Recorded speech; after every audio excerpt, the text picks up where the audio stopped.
তো এখানে আমি ভয়েস চেঞ্জ করতে গেলে প্রথমেই প্রত্যেকটা ওয়ার্ডের কোনটা সাবজেক্ট ভার্ব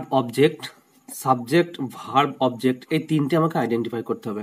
এখানে যেমন আই সাবজেক্ট, ভার্ব হচ্ছে লাভ, আর মাই মাদার এটা হচ্ছে অবজেক্ট। তো আমার নিয়ম কি, অবজেক্ট সাবজেক্ট রূপে সামনে আসবে, তারপরে অক্সিলারি ভার্ব বসিয়ে ভার্বের থার্ড ফর্ম হবে এবং সাবজেক্ট অবজেক্ট রূপে শেষে যাবে। তো উত্তরটা ঠিক এরকম হবে, মাই মাদার। তোকে লাভটা কোন টেন্সে আছে? প্রেজেন্ট টেন্সে আছে। প্রেজেন্ট টেন্সের অক্সিলারি ভার্ব কি? ইজ। My mother is. লাভের থার্ড ফর্ম কি? লাভড।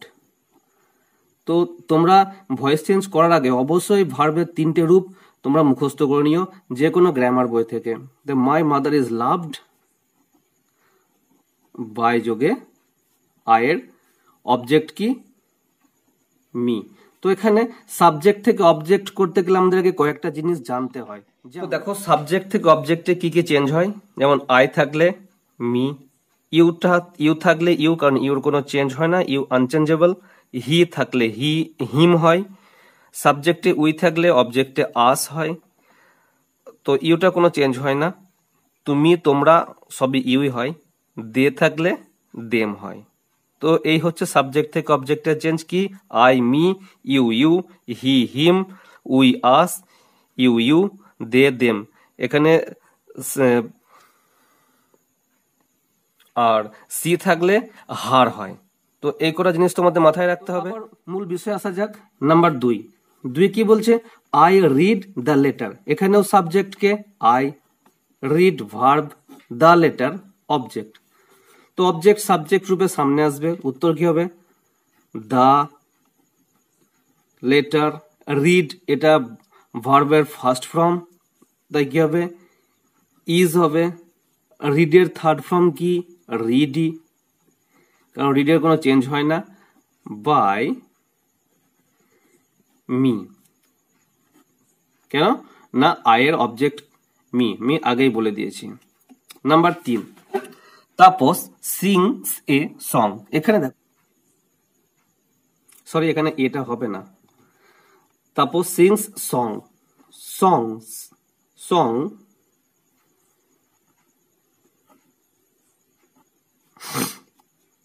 সিংস।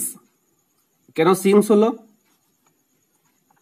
তো তাপস যেহেতু third person singular number, Tapas কি থার্ড পার্সন সিঙ্গুলার নাম্বার, তো থার্ড পার্সন সিঙ্গুলারের পর অবশ্যই ভার্বের সঙ্গে এস অথবা ইএস যুক্ত হয়, তাই এখানে সিংস হয়েছে। তাহলে সং যেহেতু সিঙ্গুলার তাই ইজ হবে, সং ইজ। সিং এর থার্ড ফর্ম কি? সাং, SUNG, সাং বাই তাপস। ঠিক আছে। Number 4, I C the picture. তো বলো কি হবে? একই, প্রত্যেকটা কিন্তু একই নিয়মে করছে এখানে। The picture object, see verb, I subject. উত্তর ঠিক এরকম হবে, দ্য পিকচার। সিটা যেহেতু ভার্বের প্রেজেন্ট ফর্ম, ইজ। সি এর থার্ড ফর্ম কি? সবসময় ভার্বের থার্ড ফর্ম হয়, সি এর থার্ড ফর্ম হচ্ছে সিন বাই আয়ের অবজেক্ট কি? মি।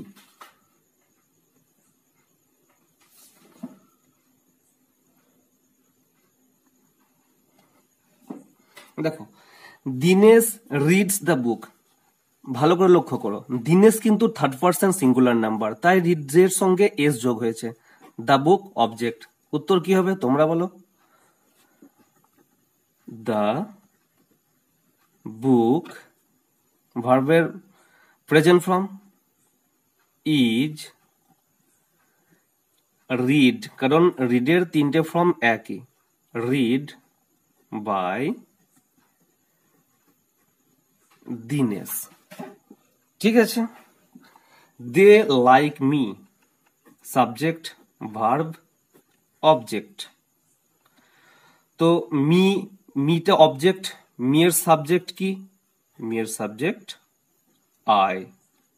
লাইক ভার্বের প্রেজেন্ট ফর্ম আই এম, কারণ আই এর পরে এম ই হয়, আই এর পরে এম।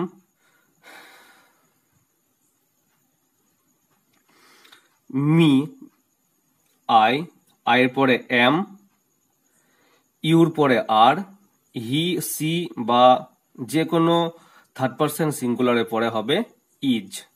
তো I am liked by them. Number 7, they play cricket. কি হবে? ক্রিকেটটা সামনে আসবে, ক্রিকেট।